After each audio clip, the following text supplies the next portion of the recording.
This is the Mind of the Meanie. Here are your hosts, the Blue Meanie and Adam Barnard. Peace, world, and welcome everybody to the Mind of the Meanie, your weekly peek into the world, according to former WWE superstar and ECW original, the Blue Meanie. We'll cover wrestling, music, movies, sports, and lots of useless knowledge, all contained in the Mind of the Meanie. I'm your tour guide, Adam Barnard, and he is the Blue Meanie. Meanie! Yeah, of course. What's on your mind? Oh man! In the words of the great newscaster Brian Fantana from Anchorman, I am hungover, brother. Another night at McCusker's. Oh no! I went over to Bridge. Oh, Which it's a huge ask for me to go over to Bridge to Jersey, or anybody from Philly. You know how you know you live in South Philly? how do you know? If you've ever accidentally driven to New Jersey. What the fuck did I get here? What the fuck? I don't want to be in Jersey. Yeah. I had a few daddy sodas last night watching the Eagles home opener, but they're in fucking Brazil. Not a boy. And the good guys won. I love Lamp too, Mr. Weston. Are you saying you actually love Lamp, or you just saying that? I love Lamp. I love it. I love Lamp. But hey, we got a special show today. We do. If I may, sir, I know it's football season, yes. And I know that we're coming on the tail end of hopefully another Red October. But yes. I would be remiss not to mention that the worst fucking umpire in the history of the goddamn game, Angel fucking Hernandez, retired. We should bid him adieu at least one more time before football season starts, right? And I want to shout it over to our friend, the Philly captain, real fast here with one of our favorite sound bites. Angel Hernandez, you stink, and I don't like you! We thank you for your service, Philly captain. We appreciate you. We'll give you a nice salute. Well, actually, let's give me yo cuz on that one. Yeah, of course. And yeah, I feel like maybe what do you think, Meanie? Maybe we should bring in our guest here. Yeah, let's bring in our guest. Our guest needs no introduction. Angel Hernandez, you stink, and I don't like you! It's the Philly captain himself. How are you, sir? Hi guys, how are you? I'm doing rather I'm doing okay. Good, man. Good to see you, man. It's good to see you guys. Brother, do you know I lost my YouTube channel? Oh, you do know. Yeah. Well, we'll get to that, but Okay. I want to give you your flowers. Yep. I'll give you your flowers. Philly captain. Yes. Philly guy. I see him around town. We both have the same love for the Phillies and ShopRite. Who doesn't love ShopRite? No, ShopRite sparkling water. You know, we both. You know. Yucky water. Yeah. But Philly captain, he's a dude. I love this dude. He does amazing things. And he's the subject of a documentary that's coming out called The Turnaround, and I can't wait to see that. But yeah, dude, I've watched your videos, and when WrestleMania happened over here, I had people come up to me like, I've been studying what to do in Philadelphia from the Philly captain. So I'm like, dude, you're over, bro. But and here's the thing: we usually never do guests. No. So technically, you're like our third guest ever.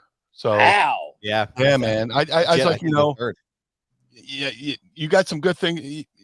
You got some topsy-turvy things going on. You good things, bad things. But I wanted to have you on, just because I wanted to show the world why I love the Philly captain. Oh my God.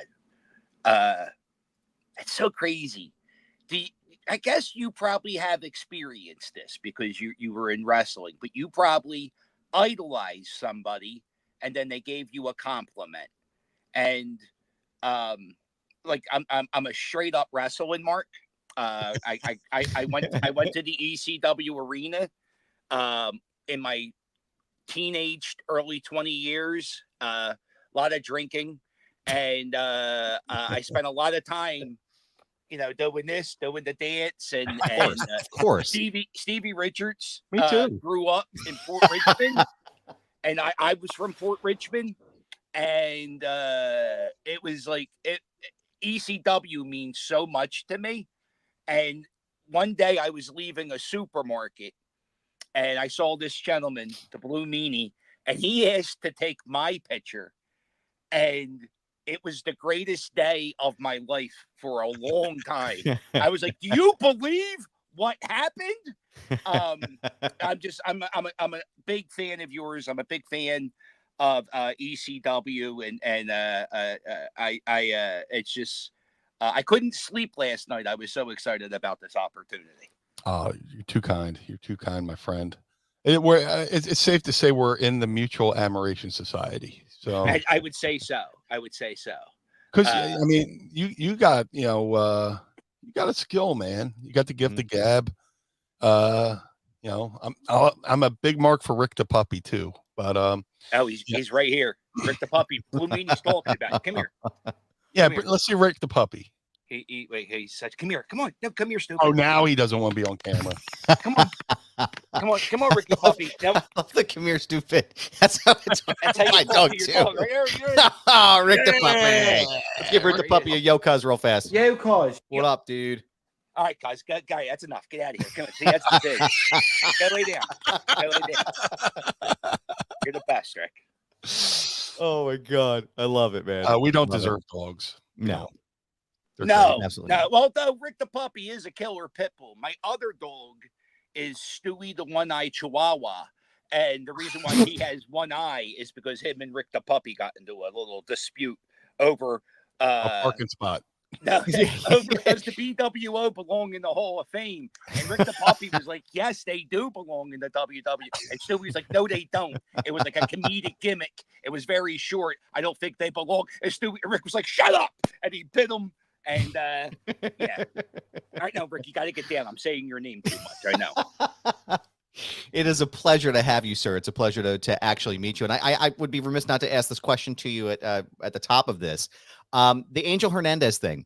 What sparked you to do that? Did you get any like, what was it like being, because you're doing the Lord's work, as far as I'm concerned, screaming at that horrible umpire. What prompted you to find him, and what was it like for you seeing that go viral the way that it did? Well, what happened was he was having a really bad game. We were playing, I think it was the Phillies against the Brewers. Which, again, to be clear, water is wet, and Angel Hernandez cannot call a baseball game. So just to be clear to all of our listeners. In his defense, he was 90% right? Like, that's pretty good. That's so much better than the baseball players. But most umpires are like 96% right. So, yeah, it was just bad. Anyway, so he called a bad strike on Kyle Schwarber. Kyle Schwarber threw a little temper tantrum at the plate. He got ejected. Phillies lose the game. My buddy Oscar in the Fandemic crew does this thing where he stands outside of the stadium and he waves goodbye to the players every game when they leave. It's something he doesn't do it anymore, but he used to do it a lot. So he knew everybody's car coming and going. So I was leaving the ballpark, and my buddy Oscar was like, yo, the umpires leave pretty quick. And I know Angel Hernandez lives in New Jersey, and I think he has a minivan. So my friend, he's kind of a creepy stalker, and he knew what he was driving. And when he told me, pretty much I just sat like a dog, right, waiting to attack. And I find that line, you stink and I don't like you.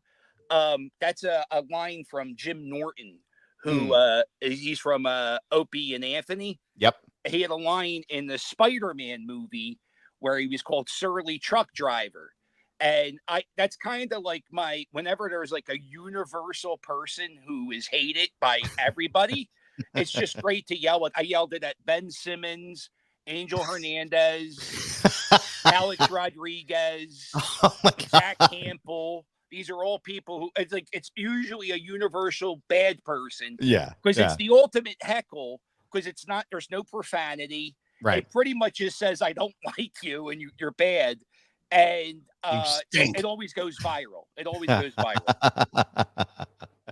I loved it. Meanie sent it to me, and I was like, "This man, I need to meet this man and shake his hands," because longtime listeners know the hatred that I have for Angel Hernandez he is my Drake. Let me put it that way. I'm Wow. Kendrick Lamar, and Angel Hernandez is my Drake. I hate the way that he walks, the way that he talks, and I hate the way that he dresses. So there's no one that I think I dislike more. I mean, well, there's probably a couple of people, but Do you maybe in gamble? sports. Do you gamble in I baseball? don't know. I don't know. I just think he's a shitty umpire. I just think he's a terrible umpire. And he just is relentlessly bad. And like, I don't know. If I was that bad at my job, I'd probably find something else to do. But no, I have always had a very Wow, large that's dislike crazy. for that I'm man. glad you hate him so much. You really feed into my gimmick. That's good. I hope I see him again somewhere so I can scream at him too. But Oh, he's retired. It's good. It's over. Listen, Don't worry about it. I would go as far as to find him somewhere in the world, wherever he was, having a nice meal, maybe sitting with his wife or his family, and I'd go up and I tell him, that Schwarber pitch, you fucked that call up. How do you like them apples? And then I would he's a I would be nice to his wife, of course. Super nice guy. Wouldn't that ruin it for you? Probably. What if he said, I don't think I would. I "Let's don't listen. Take a picture. I don't think I would be that mean in person to him. I feel like in my head as I walk away, when you have those shower arguments and you're you know what I'm saying? Afraid to yell at people right to their face. They do it all the time. Dude, my favorite, you were at the 49ers Eagles game, and you're like, no, you get out of here, dickhead, to the 49ers fan. I was like, fucking popping on my I was Arizona, here we come. Not you, dickhead. You stay here. Nothing better than somebody from Philly calling a person a dickhead. Nobody really uses dickhead anymore, But it's I say it more than the word the. I want to give a shout out to her. So many times. Sometimes I end my sentences with the.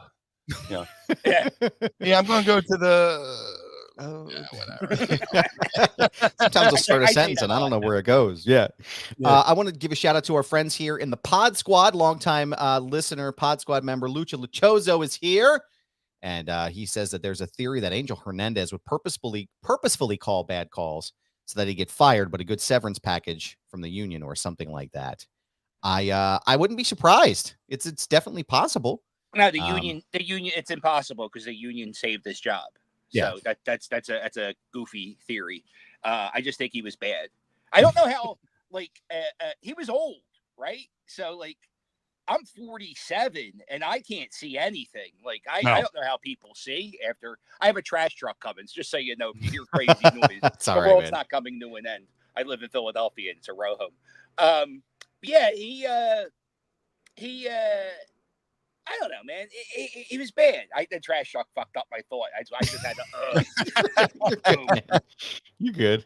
When you guys get your trash picked up, do you watch the trash people and see if they disrespect your trash cans? That's what I'm doing right now. They're so abusive to my trash cans. They're all willy-nilly about it. Oh my God! No wonder they crack and break so fast. I want to go out and say something. I won't because they're throwing out my trash. But have you ever tried to throw away a trash can? It's almost impossible. Oh, it's impossible. Yes. Why? Yeah, please take this trash can. Yeah. I put the trash can in the trash can. So what I think what I'm going to do this week, and by the way, they didn't take the trash can again.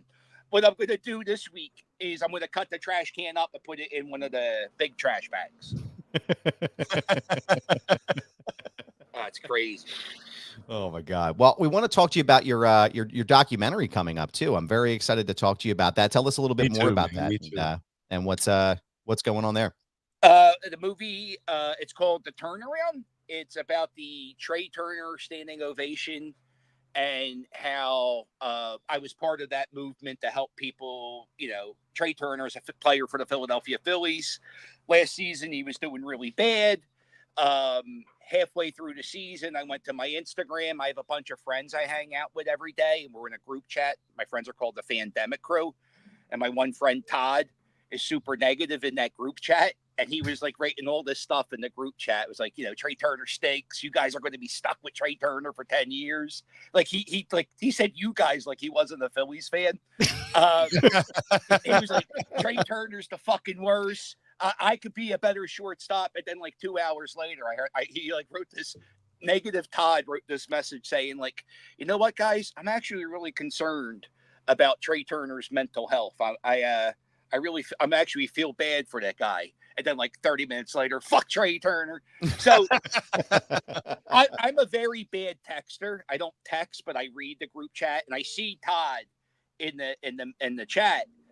And when he mentions the mental health thing, it kind of like hit a switch in the back of my brain. I had a mental breakdown in 2012, and I didn't have anybody really helping me out in that time in my life, except for my mom and dad.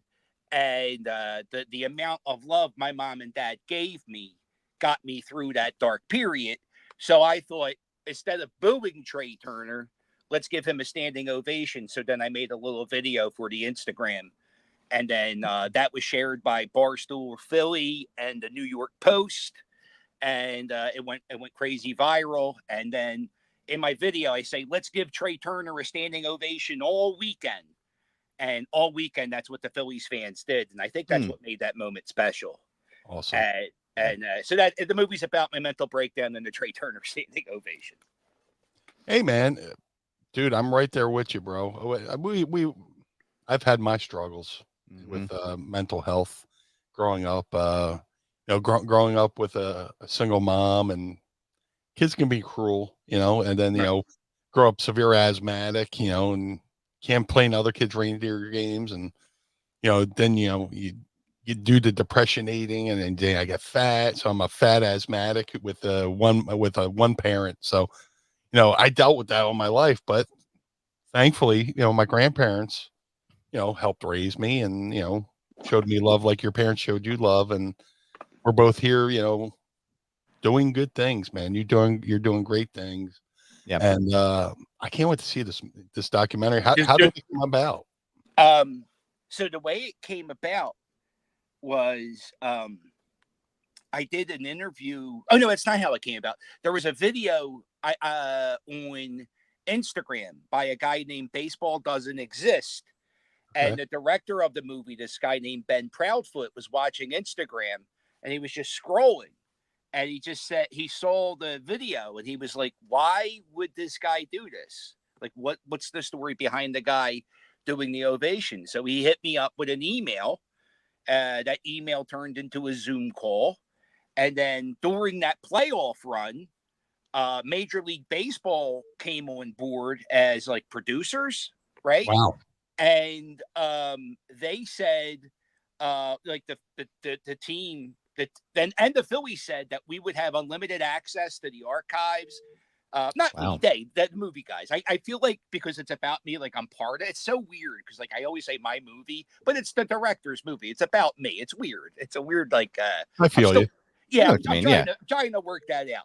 But the they had unlimited access from the archives. The Phillies let them talk about the fans in any way they wanted.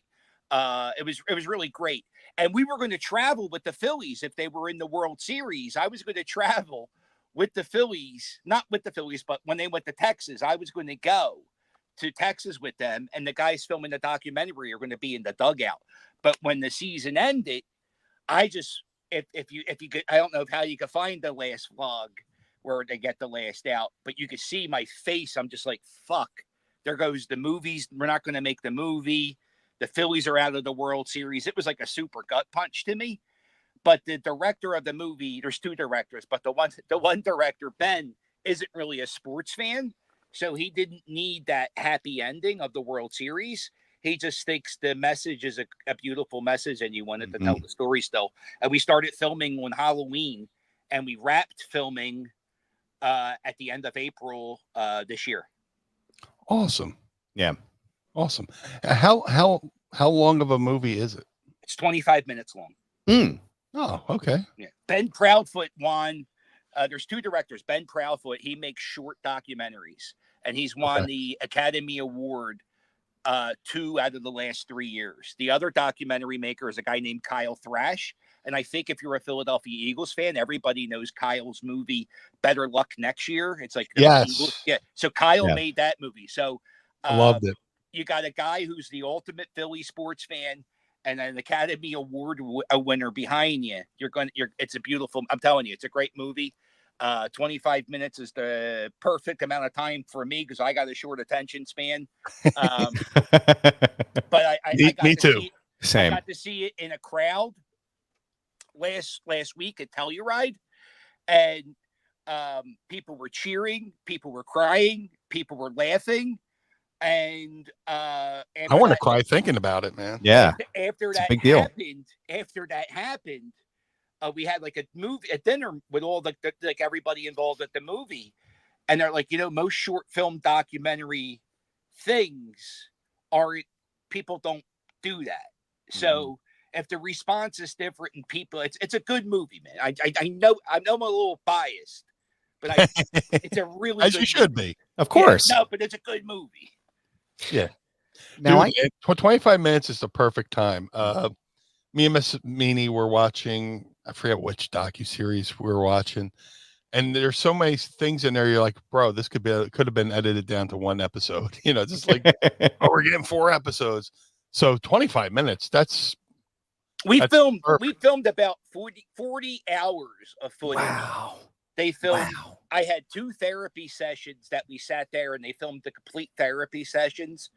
I'm pretty open and honest with my mental health. I have ADHD. I'm diagnosed bipolar, ADHD, bipolar, depression. I got a whole pocket full of shit. And on my YouTube channel, I'm very open. If I'm battling depression, I always talk about it because whenever I talk about it, people in the comments always say, "Thank God you talk about this because nobody Yes. talks about this." Mm-hmm. Right. And after the movie premiered, I was standing on the lawn outside of the theater, and I had like 6 people come up to me, and then we had like some real heart-to-heart mental illness conversations. Either they had mental illness or their daughter or somebody in their family had mental illness. And I feel like people need to hear this message because I guess no, I thought people wanted to hear the Trey Turner thing, but I really think the mental health message, Trey Turner's a big name. He's going to draw a lot of eyes, but I didn't know that the mental health thing was such a big deal till after I had those conversations with people. So it's really nice. Mental illness it seems like it's something people suffer in silence because if you talk about it, you're deemed to be weak. But I believe it's more brave to talk about it. Like I said, I have my issues. As a kid, I watched my mom suffer. When I was 8 years old, I watched my mom have a nervous breakdown, and that did a number on me. So, and I talk about when you're a kid, you're saying I feel depressed, and people are like, "What's that even mean?" And you feel like you have to shut up about it, but you're doing a great service for other people being that open and talking about it. And the more people who can talk about it, hopefully somebody hears your story and they go, well, oh, there's somebody like me. Right. So it helps other people feel normal who are dealing with their mental illness or mental problems. One thing I went through when I went through my mental breakdown in 2012, and I talk about this as much as I can because it scared the shit out of me, is I had my first panic attack. Okay. And I never heard anybody ever talk about a panic attack. And there's different types of panic attacks. So you could feel them physically in your body. You could feel waves going through your body. Your chest can constrict, and you could feel like you're having a heart attack. Yeah. And I remember the first time I had a panic attack, I thought I was having a heart attack, and I didn't know what to do. I was in my house by myself. I was going through a divorce, and I was like, I didn't know who to call. And my arm was going numb, and I'm like, oh, I don't know if I should fight through this. And it was like the scariest 15 minutes of my life. It was really terrifying. And but yeah, nobody ever talks about panic attacks. You see them, and you hear people say, oh, I have a panic attack, but you're not. You don't, because panic attacks, you have like no control of your emotions. Right. I scream and weep. I had to warn my neighbors when they moved in next door. I was like, listen, I'm a little batshit crazy. Sometimes you might hear screaming. It's just me having a panic attack because I can't control it. Yeah. And there's nothing wrong with that either. I mean, it's knowing your limitations, knowing your strengths, knowing what you need to do in order to get through it. You know, Meanie and I both have been open about our mental health struggles and things that we have in our lives. And, you know, I'm open about it as much as possible. You know, it's really, we're long overdue as even as men too. I think there's a stigma in society about men specifically, you know, being strong and not being vulnerable and not having these issues. You know, I've struggled with depression and anxiety my entire life. And it's always good to see someone else out there in a position where they can connect with people, being honest and real and raw. I mean, there's nothing more than that. I commend you for being so open and, you know, to the point of even filming those therapy sessions. I mean, I know how in depth and tough some of my sessions can be, you know, with my therapist. Yeah, but I commend you for that. I vlog. I'm sorry. I vlog my life. Like every day I make a YouTube video. Mm-hmm. So I'm used to talking to a camera. And I remember filming the sessions with the therapist. And he's like, man, I feel really uncomfortable with the cameras here. And I'm like, you feel uncomfortable? I'm talking about how I was bullied as a child in front of 20 fucking people. Right. You feel uncomfortable. Don't worry about it, guys. Just sit back there and relax, man.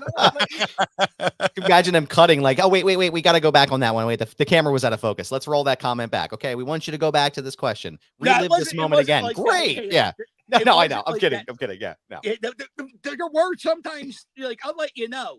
There are sometimes like I talk very bad. I'm not a very good, you know, I'll say words improperly. So sometimes I would say something and they would say, John, do me a favor. You talk horribly. Say it this way, please, because it makes more sense the way you said it, you know. So that does happen, but it's because I talk bad.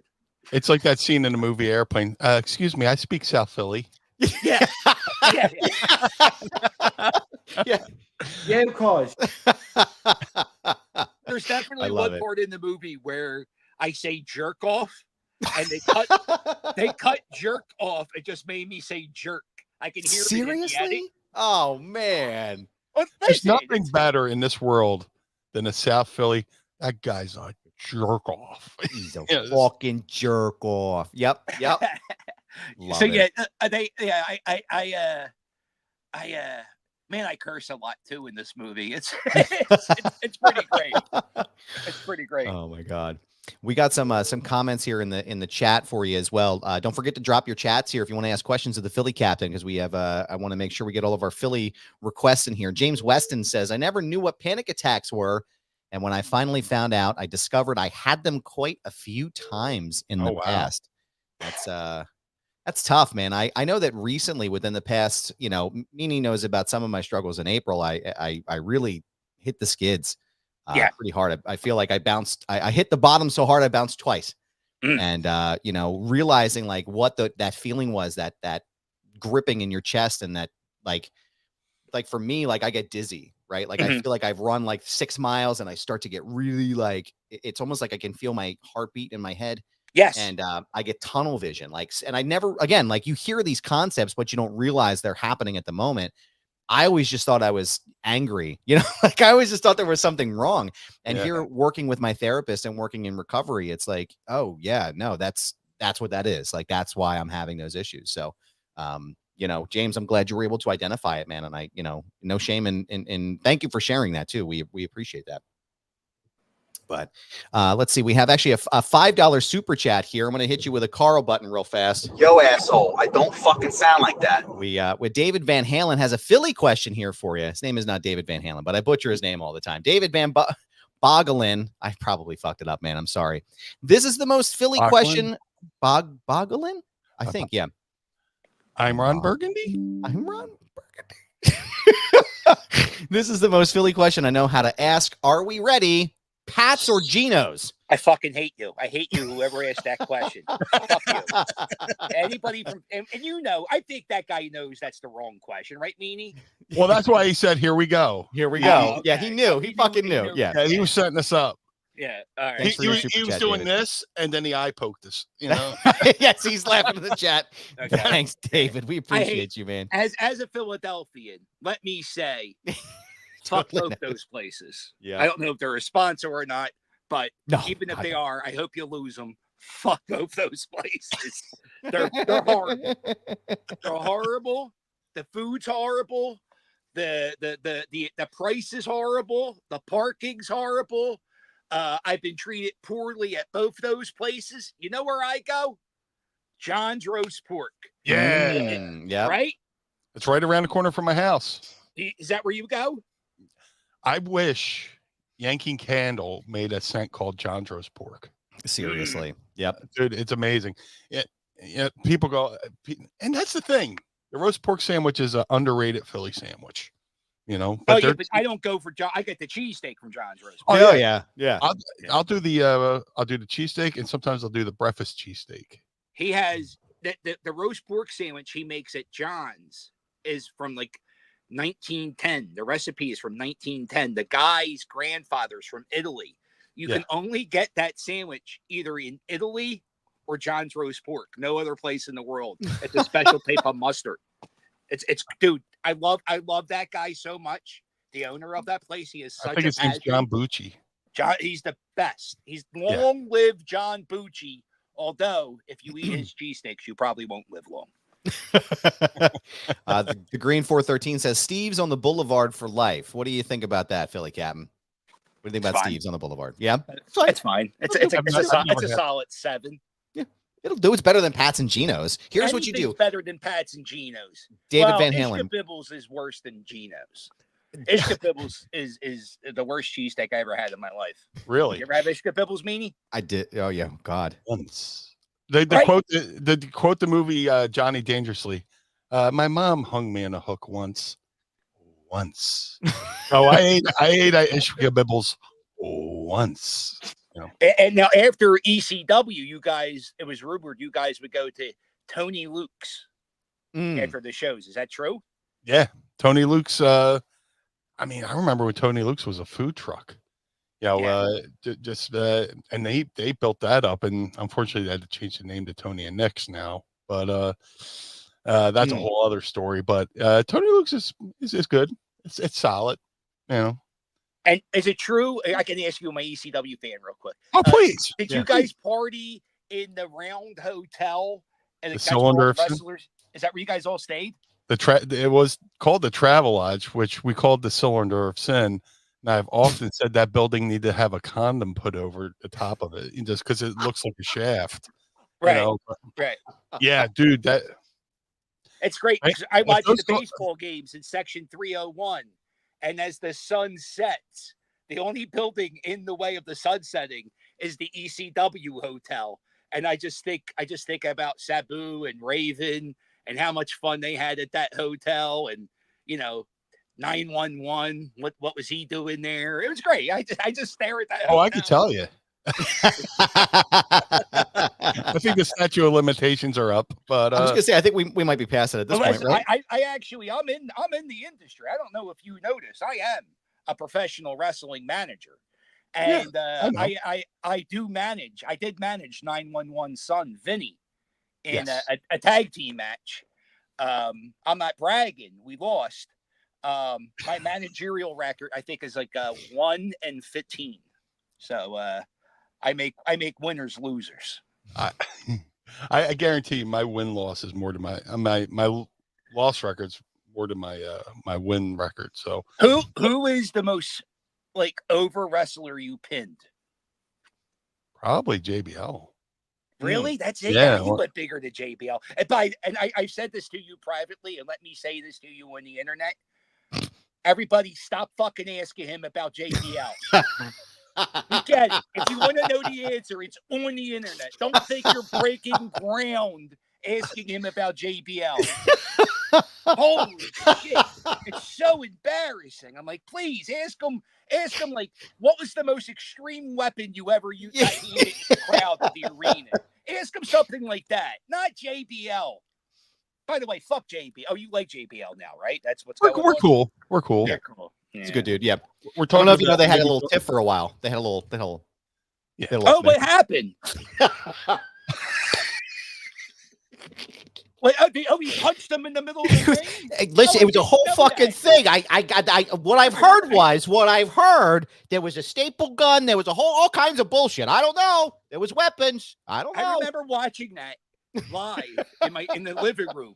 And by the way, those two shows were so fucking great because I don't think another wrestling organization is ever going to have they try to bring back ECW all the time. And but the way those two shows were in that crowd, it was so, it gave a junkie a fix. It was so fucking good. And I remember at the end, I'm like, why is he fucking bleeding? Dude. Out of all the wrestlers, the Meanie, like Sandman, I guess, but not Meanie. Like, what's happening? Doesn't make sense. But at least you got and that wasn't, who's the cleanest win you got over somebody big? Oh my God. I don't think I had a clean win because how about when you were skinny? Remember when you were super skinny and you were going around with the dirty movie star? I was watching that. I remember watching that. I'm like, I don't like this Meanie. I don't like rock star, porn star Meanie. I like the other guy. And you know what the fuck up thing about that is? That, WWE said, hey, how about you lose some weight? And I lost 160 pounds and they still fired me. So I was showed the bookings as the Blue Meanie and they're like, that's not the Blue Meanie. So I had to go. So I had to start eating again, I can't even imagine what those protein farts were like back then, man. Like I know how bad, like the concert fart was, but like protein Meanie farts were probably horrific, right? I stopped just for the record, Philly Captain. I stopped the concert with a fart. Like what concert? Do you know two of the members are currently in Steel Panther. You know Steel Panther? I know Steel Panther. Well, the singer and the guitar player were in a Van Halen tribute band called the Atomic Punks. Okay. And I was in California. I went to see him at the Whiskey A Go Go in Hollywood, California. Oh, it's a small place. Yeah. Legendary. Yeah, Legendary. That's where. Isn't that where Lemmy hung out? That was the Rainbow. Okay. Which I've seen Quizzo. He would play the Quizzo machine all day. Yes, and I got to have a drink with Lemmy at the Rainbow, which is awesome. Sick, man. But it's sick. So we're seeing the Atomic Punks. It's the two guys from Steel Panther, and there are other guys. So I'm like super like nutrition, Blue Meanie, protein, high protein, low carbs, egg whites, protein shakes. And we're in there, and I'm just like me and like four of my buddies. And I'm standing there, I'm like, and I feel the bubble guts of it. My stomach went bloom. I'm like, oh no. I was like, you know what? Let me let out a little test fart, Just so I did the one cheek sneak where you pull the cheek apart. Yeah, I know. You go. And then like all the people. I don't know why you do that, but okay.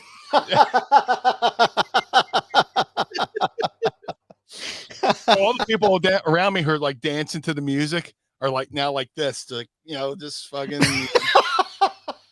So, and it was the biggest mistake because you let one out and it's gonna have friends come over. It's like inviting a vampire in your house. He's bringing So friends. after you smell it, it smells like a rotten corpse. Why don't you make your way to the bathroom? It wouldn't have mattered. It wouldn't have mattered. Wow. Okay. Yeah. At one point, somebody from the bar across the whiskey went, "Please stop farting." Yeah. Did you take credit? What's that? Did you take credit? Here it goes. So the band I came to see, that was the opening act, no pun intended, the punks. So the Atomic Punks come on and I'm like, oh no. And I see the singer's up on the stage and he's walking towards me. I'm like, and it just went. It just met him as he went, and he went like this. He went, "Whoa, oh, stop, stop!" And he goes, "Somebody in the crowd just shit their pants." And every hand in the Whiskey a Go Go pointed to me. I just went like this. Yeah, It would have been so over. yeah, man. Like I was saying, so I was like, I went home and I had to get a tea kettle to peel my underwear off. Like I was reading the neighbor's mail, just everybody at the concert was I can't remember what regular air smells like. Oh my God, man. No, it's that is a legendary story. I can't even imagine what the Rock horrible it was.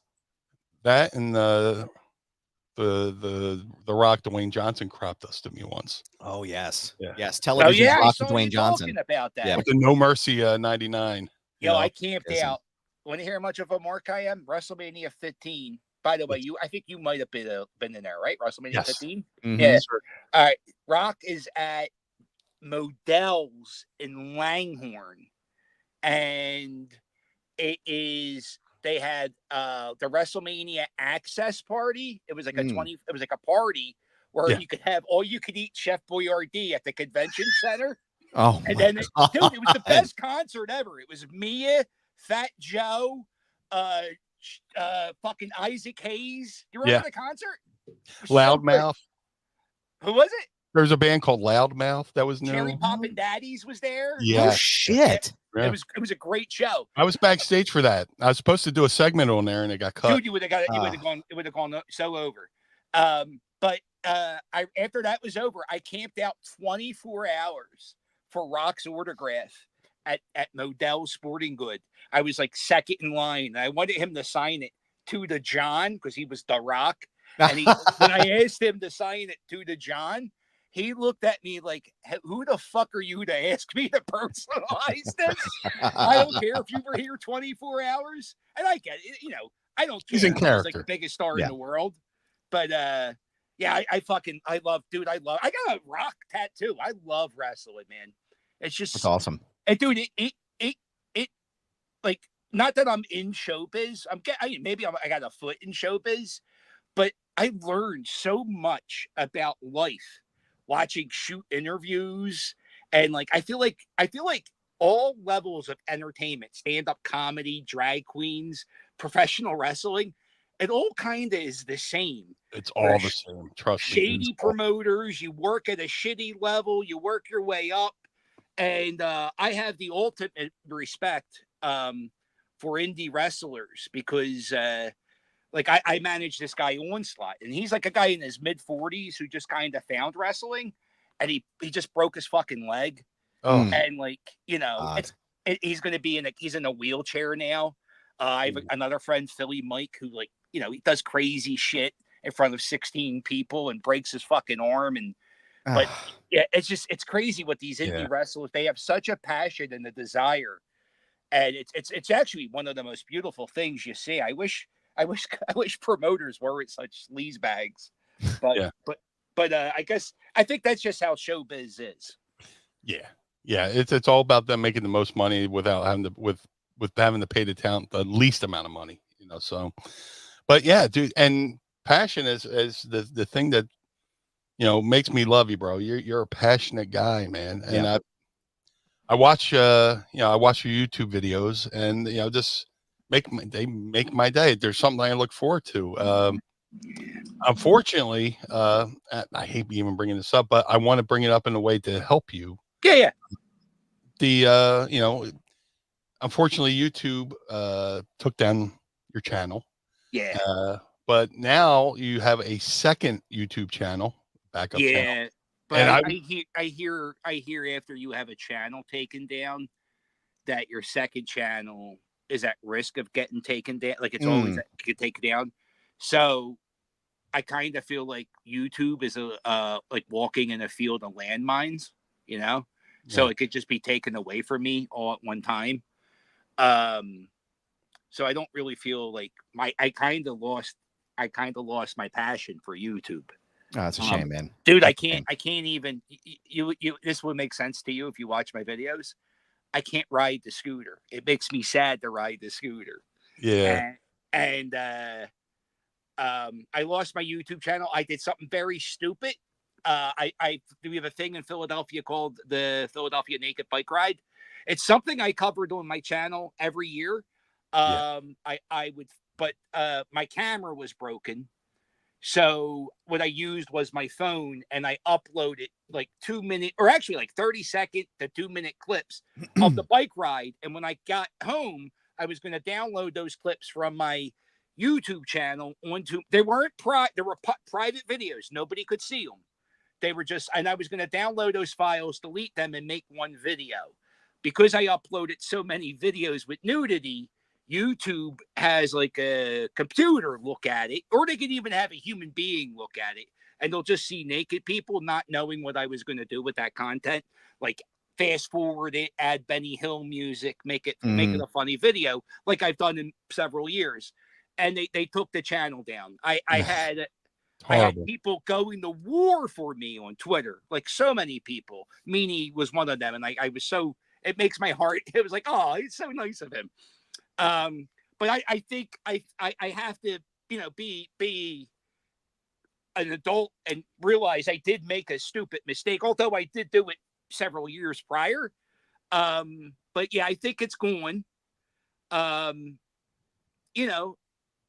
have people who are going to try to go to war for me later this week. I don't want my viewers to do it anymore, because people write these fucking tweets like, I wake up with you every morning, or you teach my kid American history.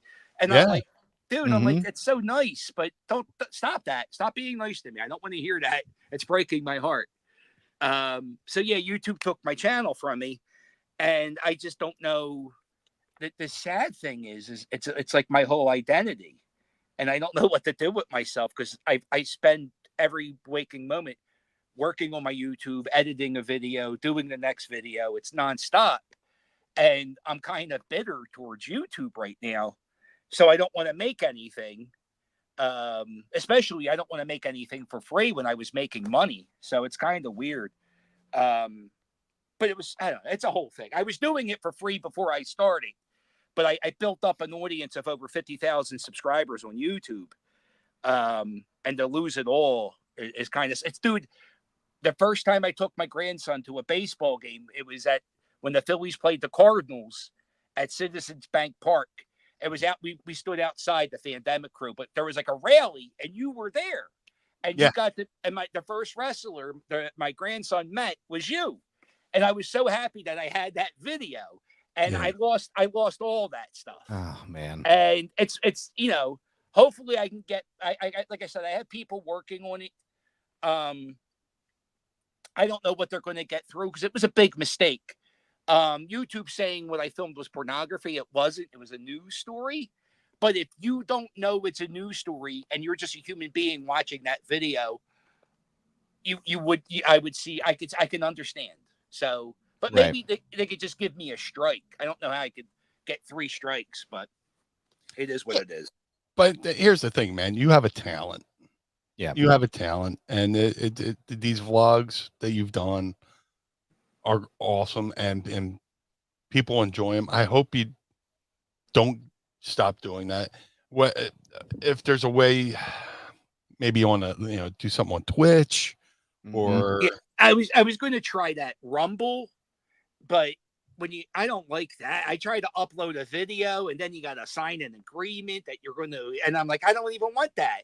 That's why I like YouTube. You just put it up and it's going, you're done with it. It's easy. I have a Facebook, I do that. My Instagram, I'm more popular on Instagram than I am on YouTube. So I'm just going to put the vlogs and shit on Instagram and Facebook. And I have the second channel for now. I'm going to use that. I think it's kind of funny. The Weekend, the movie is about my YouTube channel a little bit, right? And the Weekend, my name is announced. Barack Obama is one of the producers of my movie. And they announced that last weekend. And my name is in Variety magazine along with my YouTube channel. And the weekend that happens, they shut down my channel. It's kind of dude, it's kind of like I'm like I can look back on it now already, and like, dude, that's a funny fucking movie. It's just like a funny, like, you know, Coincidence. He made a video. Yeah. He made a movie about his channel, and he loses it. It's kind of Man. funny. I'm personally appealing right now to former President Barack Obama to step in and assist the Philly captain to get his YouTube channel back. I think that's the right move. So if you're out there listening, President, former Mr. President, I know you're a fan of the show. If you could help, good Philly captain here, we appreciate that. There's a world where he knows who I am. Like, I think he knows who I am. Well, he has to. I mean, his company produced the movie. I mean, that's pretty dope, man. I'm not gonna lie. That's pretty wild. But I don't think the movie gets as much press until he puts his name on it. Like, it might have gotten a little bit of Philadelphia attention, but he doesn't put his name on movies too often. Right. And he saw the movie, or someone from his studio saw the movie. I'm not, I've never met the man. He wasn't in my kitchen the day we were filming it. Michelle was, but he wasn't.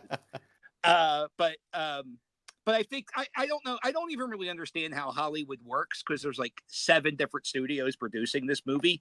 And I think that's a testament on how good it is, because every time another studio sees it, they buy it.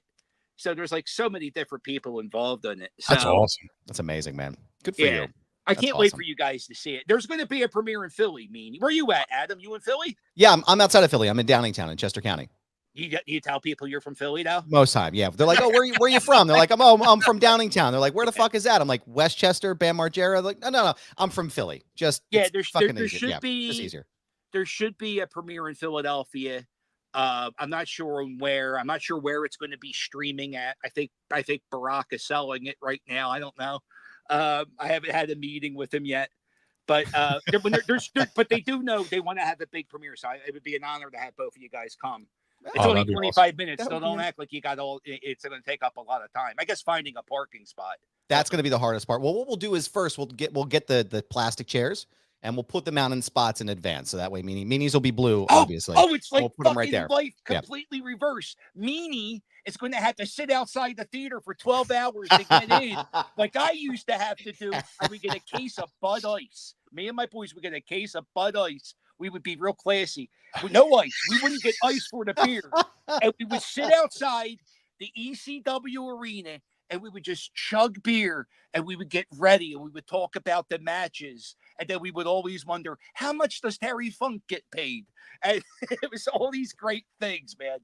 And I was there the night Rick Rude went into the steel cage with Jerry the King Lawler. Ooh. And I actually have the beer bubble box, the Sandman, and I think Tommy Dreamer pushed down the ring. And I have it autographed by everybody who worked that show.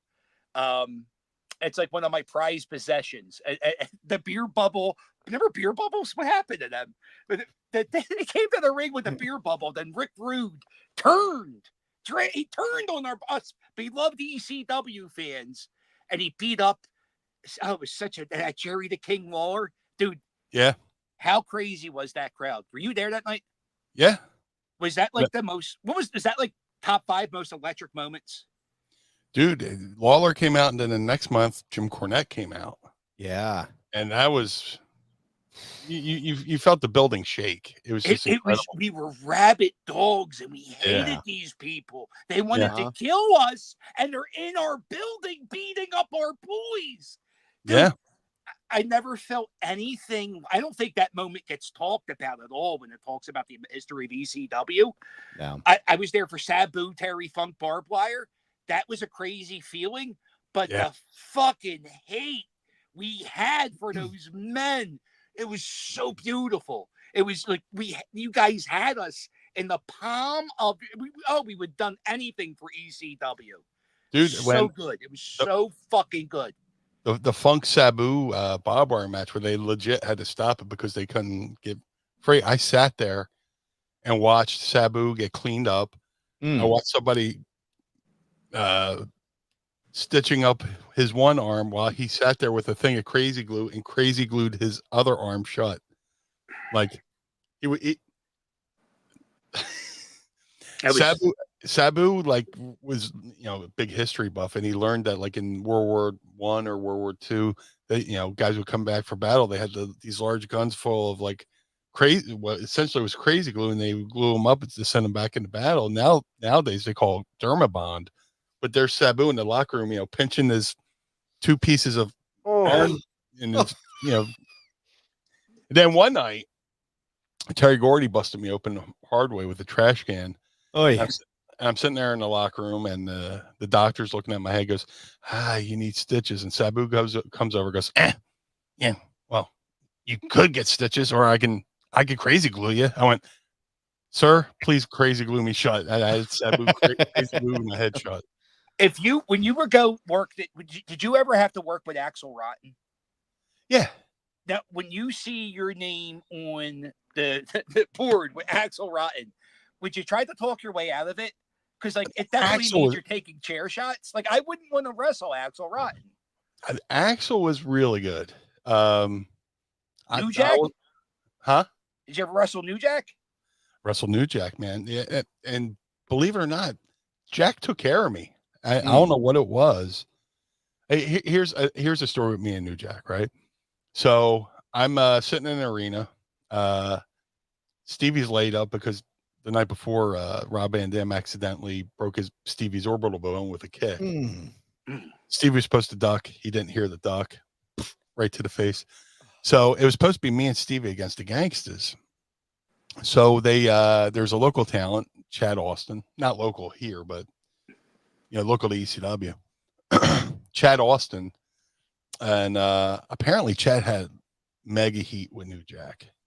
Like Chad went down to Smoky Mountain Wrestling, and he's telling everybody he's an agent from ECW, and all the boys are like, yeah, whatever.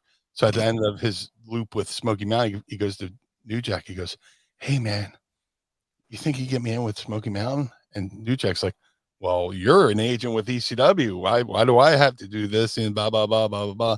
So there was a bet between New Jack and a guy named Johnny Canine, who also wrestled as Bruiser Bedlam, who was going to get to beat the shit out of Chad. And Chad, New Jack goes from Smoky Mountain to ECW, and they say, Chad's going to be your partner against the Gangsters. So I'm sitting there putting on my gear, pulling up my knee pads, this, that. New Jack comes over to me and goes, Meanie, me and Mustafa are working you in this boy, Chad Austin. Stay with Mustafa. If I get near you, I'm going to hit you. I don't want to hurt you. Stay with Mustafa. I went, yes, Mr. Jack.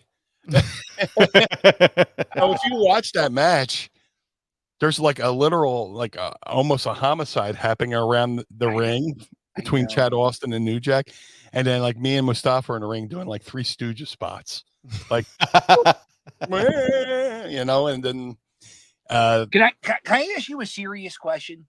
Of course. Is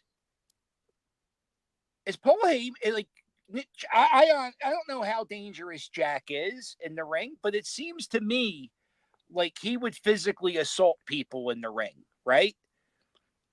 Isn't that's wrong, right? and isn't it wrong that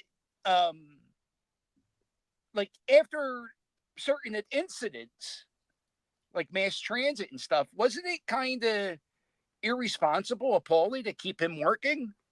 Well, I'll say this till the end of time. Mass transit. I almost said transit. I don't know why. I've been hitting that a lot. The thing with Chad, well, because it seems like he hurt both of those men purposely.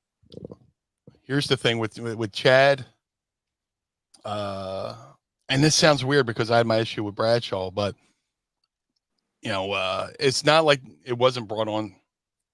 This you got to know when to not poke poke the bear. You know what I'm saying? It sounds hold them and fold them. Kenny Rogers would say. I like to fold up people. I like to fold clothes with people still in them. I'm trying to be as diplomatic as possible. Mass Transit brought that on to himself. Okay. He showed up to the building, lied about his age, lied about his training. Right. Went around the locker room, sat down next to Taz, lit up a cigarette in the locker room, and Taz, is the most health conscious guy. And then he goes up to Devon and the gangsters. Goes, "Hey guys, I got this idea," which Oh any aspiring pro wrestler knows. Just say, "Sir, what would you like to do?" And then he tried to pitch. He brought two little people with him, and he tried to get New Jack to let his little guy, his mini friends, come in the ring and do spots with him, and it's just like a whole thing, Right. And was a little rough with him, sure, but the kid asked to be, the kid. Another telltale sign that the kid was full of shit. You never let somebody else blade you. He wanted to get color, and he said, "I never got color before. Can you get color for me?" Which is a no because Right. only you know that your threshold. So that was a whole mess. But that's the thing about being over. Right. It I mean, sucks to he say. was he was so scary. I But saw him. he wasn't like that with everybody. I No. have to say he wasn't like that with anybody. He could have easily beat the shit out of me, and he was light as a feather with me. Right.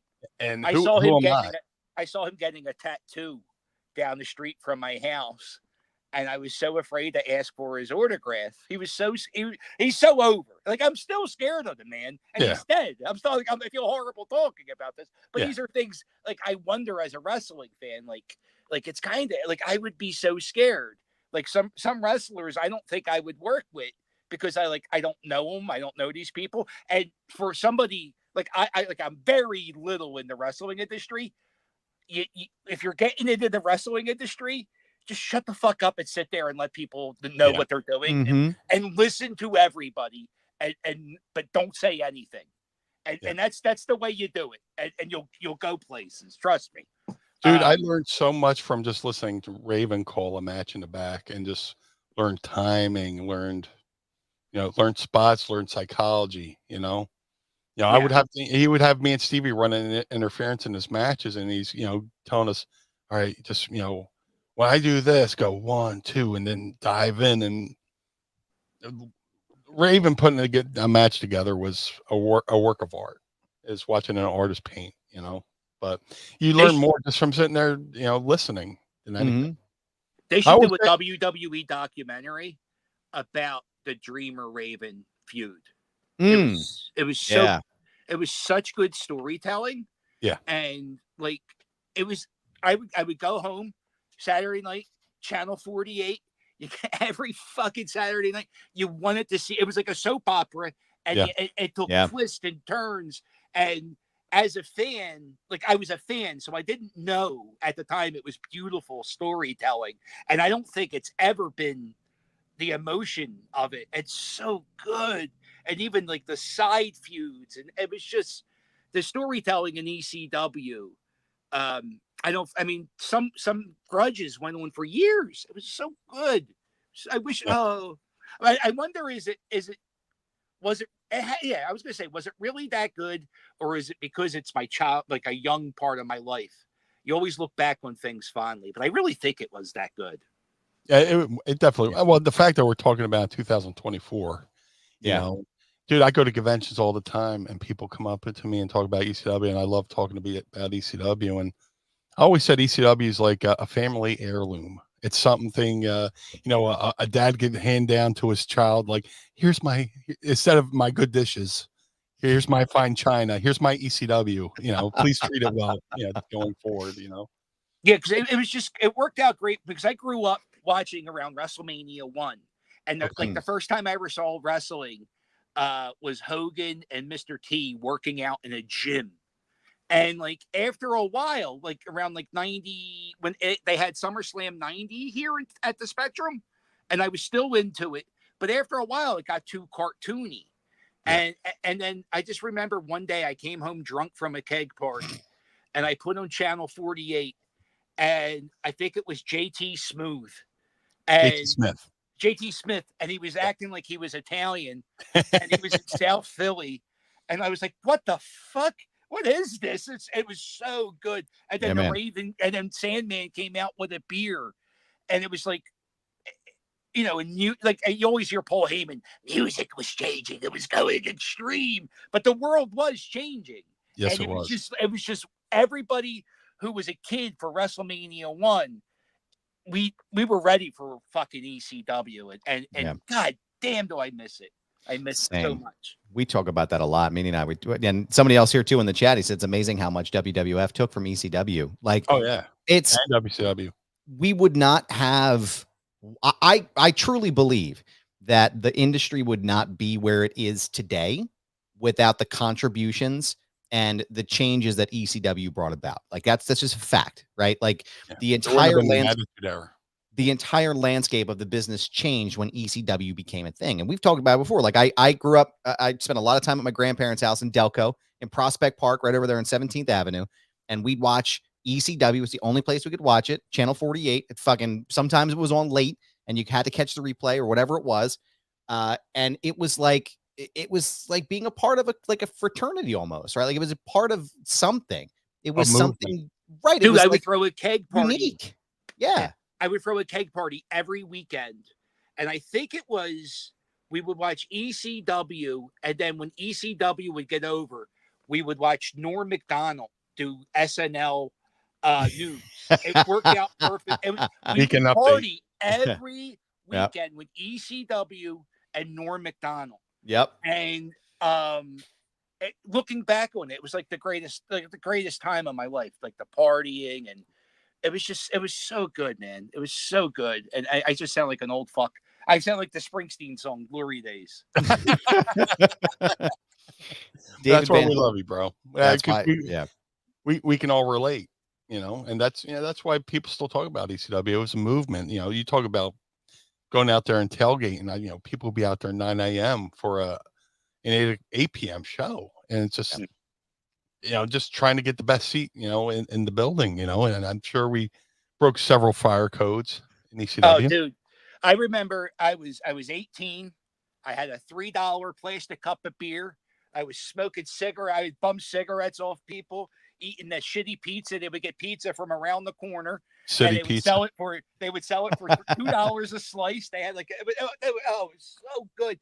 And it smelled like stale beer and cigarettes. I went to the arena for like a presidential campaign the other day, and I was like, this sucks. It's clean. Yeah. It smells good. Oh, I saw that video. I saw that video you posted where you were there. Yeah, I was like, I don't really care about politics, but I care about ECW. And I was like, I'm never really going to have unlimited access to this venue. So I made an ECW video showing all these locations at a vice presidential campaign. You know what's cool about the ECW arena, though? They have a banner for like all the old wrestlers who wrestled there, but they also have a banner for the fans. Yeah. And I think people do give the fans the credit. But if ECW is in Idaho, ECW isn't as popular. Philly fans make 100%. There is no way ECW gets to be the level that it does. I'm so glad you said that. Philly is ECW. ECW is Philly. It's just like the Eagles and every other sporting group that we have here, sporting team in the city. It would not be to the level that it was if it wasn't because it was from Philadelphia. Like it absolutely 100% had to be Philly, just like David says here. Yeah, unquestionably. Maybe he could have maybe done New York. I always thought the Hammerstein, the crowd was always good. The last two crowds they had, they were fucking great. The WWE pay-per-views. Yeah. But yeah, I think they should be a historical marker, and I'm not even bullshitting. Like I'm not even like being a mark. The history of professional wrestling changed in that building. Yeah. And whenever you go around the city of Philadelphia, like Mother's Day was invented in Philadelphia. Yeah. The lady who wrote Mary Had a Little Lamb, her house is in Philadelphia. You could see that. And that has a historical marker. And I really believe that the ECW arena should have a historical marker out there because it changed the world of wrestling. I agree. And Absolutely. you just brought up a memory. The last two ECW shows. The one night stand I was involved with, I went back to WWE for a little bit, and a lot of the production guys were from Philly, so we shared a lot of flights home together. So we're sitting in the airport, and the one cameraman said, "Man, I've been doing a lot of shows, but that one night stand," he's like, "it was one of the few times that I had to take my eye away from the viewfinder just to look around and take in the atmosphere." Yeah, That's a guy who's filmed all those all those WWE shows. He's like, I never felt like people were right on top of you. I Now, wonder how scared Cena was during that Edge match. God. There had to be a little bit of fear, right? He had to have a little bit. Yeah. A little bit. He wasn't the hardened veteran that he is now, where, it's Right. he's He was seen like, what, everything. 4 years into the gimmick? Yeah. And he, I don't even think it was like the half boo, half cheer Cena at the time. He was like good guy Cena really over. And 100% hate. I fucking love the t-shirt bit where the fans like, fuck you, we don't want your t-shirt, John Cena. Yeah. It's so beautiful. That's us. That's ECW fans. That's And right. like, god damn, those two pay-per-views, those crowds were so good. It was like watching a father and a son come up at a little league baseball game and hit a home run because it went out on the proper note. I'm not talking about the other bullshit that happened after those two pay-per-views. It was so good. So good. They were the perfect love letter to ECW fans. Mhm. Those two shows, and it should have ended with those two. Knowing what we know now, but it was magical. Yeah. Yeah, I knew when the zombie came out. I knew. I was like, this is going to be horse shit. I tried, man. I tried. I remember the last pay-per-view they had. It was a December to Remember, whatever that was called. December to Dismember. And I remember I was like, oh, I might buy this. It's an ECW pay-per-view. I'm going to support the boys. And it was the day before the pay-per-view, and none of the matches were listed. And like, I didn't know what it was. And I'm like, I can't. I mean, if they don't know what it's going to be, I don't know if I want to see it. But you kind of know. It was nice though because you got to see some old faces, and Sabu got to be on TV. That's cool. Yeah. And you were part of the whole thing, right? Or no? No, not that version. Nah. Not at all. No. I was supposed to do One Night Stand in 2006, the second one, but I had just had lung surgery. I got really sick, and they had to take out part of my left lung. So, and I was told they were going to have me come in and do something, but they were worried, about me having lung surgery. So that put the kibosh on that. Wow. Yeah. That sucks. Yeah. Philly Cap, what and I was doesn't suck is having you on the show, my friend. it's been amazing. Yeah. Yeah, that's been an hour and 15 just flew by, man.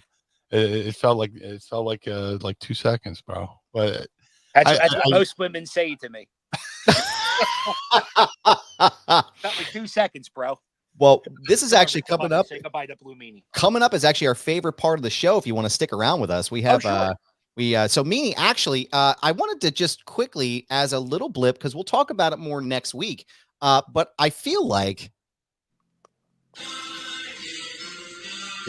Fucking game day. Game bird. it was a fucking kickoff. It was the first game, which everybody in the city was biting their nails. We all go through that same thing. This is going to be the greatest season ever. The Eagles suck, and I'm going to die, and everything is terrible. And it's yep, we won. Great, fabulous. Everything's great. The world. Everything went according to plan. Everything was fine. No one's worried. Who's worried? But I have a quick question for you, sir, if I may. Yeah, of course. What's that? Are you ready to ask Meanie? I would love to. It's time to ask me anything. Ask me something. Don't Yet each and every week, tweet us your questions using the hashtag #AskMeanie, and you may hear them on the program with us here. Meanie, I know it's that time again, sir. What do you got on deck for us today? It's a nice fall blend of caramel apple.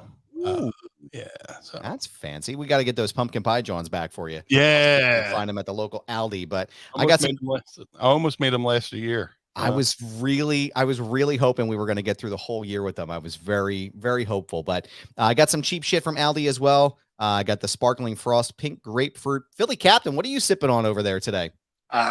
Coffee that's been sitting on my dresser since 10 in the morning. Nice. That's the I best disagree kind of with you. coffee. That seltzer water is really expensive. If you think about the ounce per price you pay, you're better off buying the vintage 32 ouncer seltzer water at ShopRite.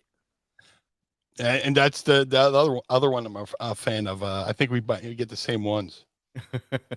We're gonna crack these here. You're gonna Sandman your John there. Sandman it. 3, 2, 1. There we go. There we go. Got it there. Oh, it smells so good. Pinkies up. Pinkies up. Oh, such good shit. Piss warm. Yeah, mine too. Just the way I like it. Yeah. All right. What do I got here today? We're going to start with our first question. Don't forget to drop them in the chat here too. Send us your super chats. We appreciate you if you do send them in. Looks like we got our first question from RJ Krasinski. What up, RJ? What's up, RJ? Don't forget to go out of your way and check out his podcast, Reffing It Up with Jimmy Corderas and Brian Hebner, each and every week, wherever you get your favorite podcast. Good day, gentlemen. A good day to you, sir. My apologies for being absent as of late. My question for both of you this week is, how do you guys feel? I guess what he's asking is, how do you guys feel with Jason Kelsey being on? Will he be on Monday Night Countdown? Yeah. I'm happy for it. I like Jason a lot. No lies there or whatever. I was trying to think of something funny to say, but yeah, I'm a big fan of Jason. I watch his podcast. I love that, he's a wrestling fan as well. Yeah. Showing up at WrestleMania. Him and his brother always talk about power bombing each other in their living rooms as children. And as a kid, I broke every piece of furniture I ever had in my house doing the Jimmy Superfly Snooker splash off my dresser onto my teddy bear. But yeah, it'll be good to see Jason on there. He's knowledgeable about football, and yeah, it sucks to see him leave the Eagles, but I'll be happy to see him. Let's see here. The Green 413 asks, if Meanie could have one beer for all of eternity, what is it? Probably gotta go with PBR again. Yep. Blue Meanie, perhaps Blue Ribbon. It's the gimmick. Okay. Yeah, it's the gimmick. Have you had the Pandemic brew at the ballpark? My buddy, I gotta get you one. We gotta get you one. It's a tailgate lager beer. My buddies have a beer that my buddies are super Phillies fans, and now they're part of a brewery thing, and they have their own micro beer sold at the stadium. That's amazing. It's pretty good beer. Well, I quit drinking a while ago, but when I had it, it kept me an alcoholic an extra month before I quit drinking. So I highly recommend it. Dude, my goal is to have a Blue Meanie beer. And I've talked to a few different. I talked to somebody before the pandemic, and I need to get back on that. Did you talk to Red, White, and Brew? No. I would, because they do the Pandemic beer, and I think the guy's a wrestling fan. So maybe you tell them you know me. They might make a beer with your name on it. I know a guy. Yeah. I hear you paint houses. Just going to throw it out there. Yep. Brian Turner's VHS Rehab says, thoughts on working with Anvil in NCW Memphis. I'm a big fan of Brian Turner's VHS Rehab channel. I need to get a lot of my Memphis footage because of the stuff I did with Jim the Anvil Neidhart. Little inside baseball. The reason why I kind of have this goatee is Jim the Anvil.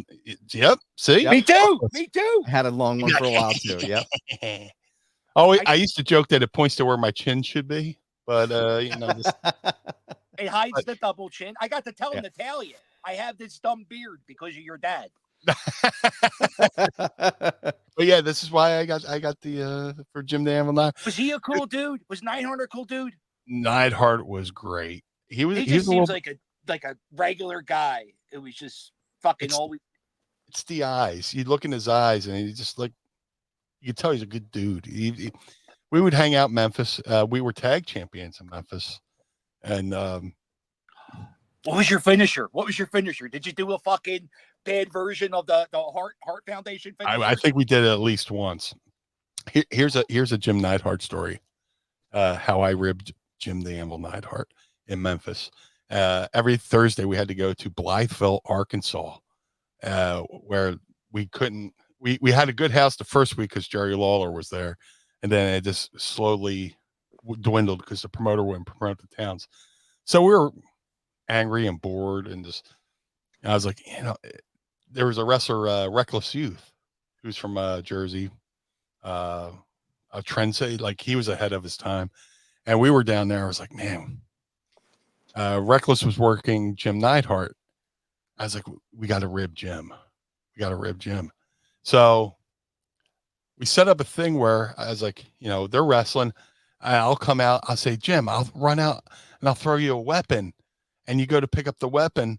And as you're picking it up, Reckless can schoolboy you 1, 2, 3. He's like, all right, what do you got? I was like, I don't know. I got to look around my bag. I see what I got. I'll go look around, maybe a chain, maybe. So the match is going on and the spot's coming up. And I run out there and I got my hand under my shirt because I was wrestling with this shirt and a full shirt. And then I go, hey, Jim, use this. And I do a Kareem Abdul-Jabbar of a rubber chicken into the ring. And the rubber chicken hits the mat. He looks down, looks up, gets schoolboyed 1, 2, 3, powders out. And I'm just like, oh. So we go in the locker room and he's standing there and he's looking at me. He goes, Meanie, rubber chicken, huh? And the whole locker room just popped. It was great.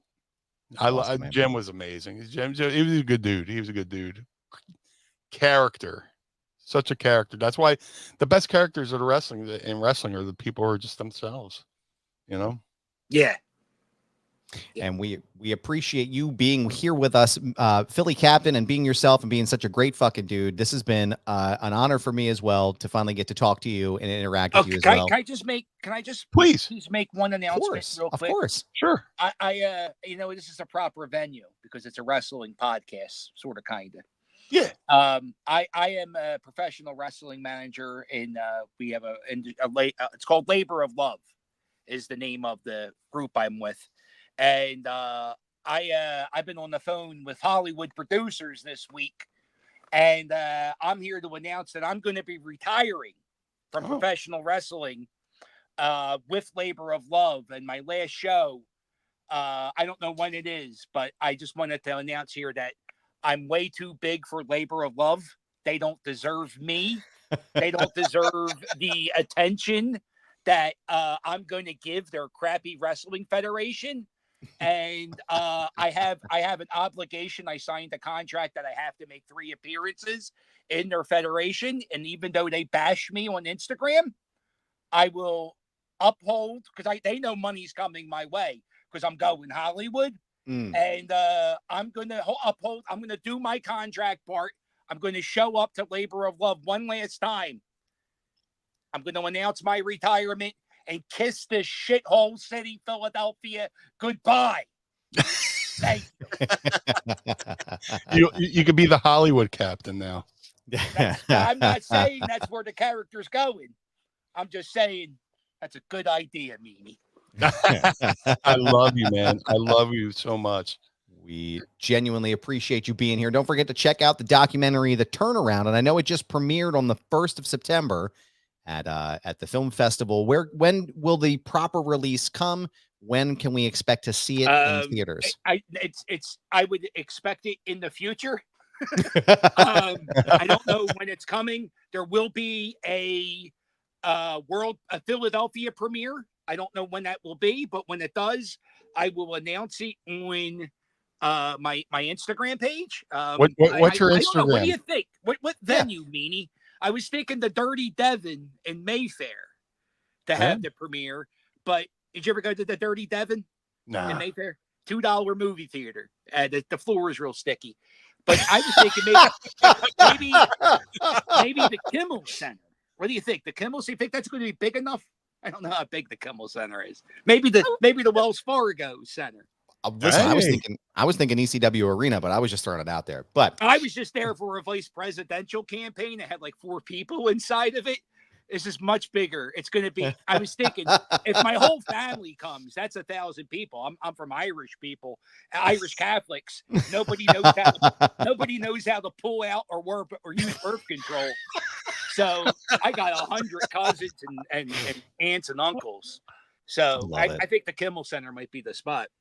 There you go. Where can everybody keep up to date with everything on your social media? Where can they follow you? Where can they keep up with you and stay in contact with you? Well, you can't contact me. I'm way too big for that. You could follow me on Instagram. I guess they pay the most right now. Instagram and Facebook. God bless Facebook. Mark Zuckerberg is my best friend right now. And you can follow me on YouTube until they shut that down once they find out I have a second channel. So we'll drop all your links in the show notes here. We appreciate you, kind sir, for joining us. And Meanie, I want to thank you each and every week for being here on the program. Where can everybody keep up to date with all things blue when they're not listening to us on the program? If you would like to follow the Blue Meanie on all forms of social media, Twitter, Instagram, Facebook at Blue Meanie BWO. If you'd like to support the Blue Meanie, go to prowrestlingtees.com/Blue Meanie. If you'd like to support Mind of the Meanie, go to prowrestlingtees.com/Mind of the Meanie. Collar and Elbow, the wrestling brand, go to collarandelbowbrand.com. Use the coupon codes Meanie or Mind. Save 10% over there at collarandelbowbrand.com. MadCatBeardCare.com. If you're a bearded fellow like myself, you can look good and now smell good. Get the Blue Spruce Beard Oil or Blue Spruce Beard Balm. Shout out to my boy Josh Thornton, who's doing a great job over there. He rounds up the feral cats in his neighborhood, takes them to the vet, and releases them out back better than he found them. So the Ultra Pro Wrestling video game coming to all major consoles in 2024. Ultra Pro Wrestling contains not only original characters by the amazing artist Hal Haney, but many real world wrestlers. Sorry, Dave. First day with the new math, including myself and many others. I'm trying not to spoil. So go to ultraprowrestling.com or follow them on Twitter. Yes, it's still Twitter. UPW video game. Go to ultraprowrestling.com or UPW video game. The Figure Collections Bone Crushing Wrestling Series 1 variants of the Blue Meanie are available right now. All Series 1s can be ordered at shop.figurecollections.com. That's shop.figurecollections.com. Type Blue Meanie in the search bar. Get regular Blue Meanie or BW Blue Meanie. Either way, there's no wrong choice there. Cameo.com/Blue Meanie BWO for holidays, birthdays, and well wishes. Book through the site. Don't book through the app. The app takes way too much of your hard-earned money from the talent that you're supporting. So go to cameo.com/Blue Meanie BWO. What's your Cameo gimmick? I gotta cut you off. What do you do to make more money on Cameo? If somebody buys a Cameo from you, make sure I love doing cameos. I do cameos all the time. What happens? Ask them to book it through the website. The app takes an extra 13% of the money off the top. Oh, so book it for cameo.com. Don't go to the app. Yeah, don't tell them to stay away from it. There's no need to have the Cameo app, right? Like, it's dumb. No, get it through the website. That's how I do it, right? You'll make more money going through the website. That's why sometimes I was wondering, like, why is this one? I'm only making this much. Right. I don't do research. I don't care that much, but that makes sense. All right. So everybody take mental note. We're going to do it through the website. Sorry. Get back to your plugs. No. I know, you're good. That's it. Cameo.com/Blue Meanie BWO. And most importantly, Mr. Bernard, where can we find you, sir? Well, thank you, sir. I appreciate that. Before I get to my plugs, I don't know if you mean this or if you noticed my shirt here, Meanie, but I got this brand new Arn Anderson t-shirt from our friends over at One True Sport, which, they promote us every single week. It's nice to have a platform that promotes you. Well, when they talk about you to being on a network that promotes you. It's very nice. It's a really nice. So we love being a part of this show here and this group. But I wanted you to just give a shout out to them. This is wonderful material. And we may have in the future some potential stuff coming from our end through this t-shirt group here. So go to onetruesport.com. And also, I think we may be the first people to talk about this, but possibly not. They just signed an agreement with Bruiser Brody and his estate to produce brand new merchandise from there. So go to onetruesport.com, pick yourself up a shirt. You will not regret it. I'm friends with Bruiser's wife, Barbara. She's a wonderful woman. So go buy a shirt, help support Bruiser Brody's family. Absolutely. Yeah, it's wonderful material. Like I said, it's very soft. It's breathable. It's great material. Go out of your way to pick it up, onetruesport.com. And you can follow me on Instagram, Twitter, and yes, it will always be Twitter. We're not calling it the other name. You can also find me on TikTok and Threads at This Is Goober. Yes, it's my handle. No, I'm not changing it. It's a brand, pal. So find me there. You can also listen to my other show, Foundation Radio, by going to foundationradio.net or watching the video versions on youtube.com/@ Foundation Radio Pod. My interviews with Arn Anderson, Santana from TNA, and also Muscleman Malcolm, and a host of other people are up there right now. So go and check it out. Shout out to the homies at the 10th Ward Barbershop in downtown Lawrenceville, in the outskirts of Pittsburgh, Pennsylvania. Gonna get to see Ryan, Jordan, and the rest of the team in early October to get myself looking fresh with my hair and my beard. And when you go there, don't forget to pick up some Silk Panther hair product as well. Keep yourself looking great. Schedule your appointment today at 10thwardbarbershop.com. Feinberg Method. My trainer, Brad Feinberg, is ready to help you with your physical and mental well-being. Sign up today at thefeinbergmethod.com. Use promo code Goober and save 20% off of your entire purchase. ProWrestlingTees.com/Mind of the Meanie. ProWrestlingTees.com/Foundation Radio. Pick up a shirt and keep the lights on at Casa de Meanie and the Barnard Home for Wayward and Troubled Youth. We want to thank Sam Krebs, the executive voice, and also Carl Pinnell, engineer extraordinaire. Yo, asshole, I don't fucking sound like that. Definitely sounds like that. I want to thank you for making us sound good each Sounds and like every. Otto, the bus driver. Yeah, I always sound. This is exactly what I sound like, but I say I don't. But this is it. He's cussing at his computer right now. These fucking guys, I swear. I hate this shit. We thank you, sir, for making us sound great, even though we tease you a little bit. We appreciate you. And Philly Captain, thank you again so much. Love you, Philly part of this Captain. episode here. Love you This has guys. been Thank you so wonderful. much for We having appreciate me you. on. You should do your plugs in the middle of your show so people know to listen to them. Because I know when I listen to podcasts, I go, it's the bullshit at the end. I never listen. So maybe you guys should, like, every 20 minutes, since you have a lengthy list, break that down so people can actually hear the shit you're plugging. Because I'm just letting you, as a podcast listener, we when appreciate I hear this that. shit, I always fast forward.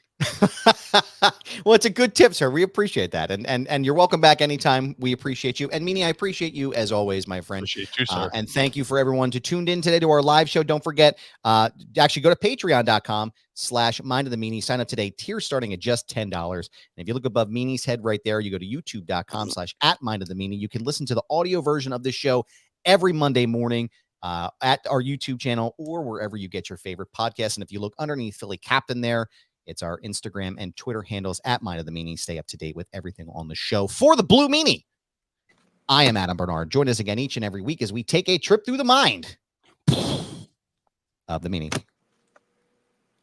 Peace. Blue World Order.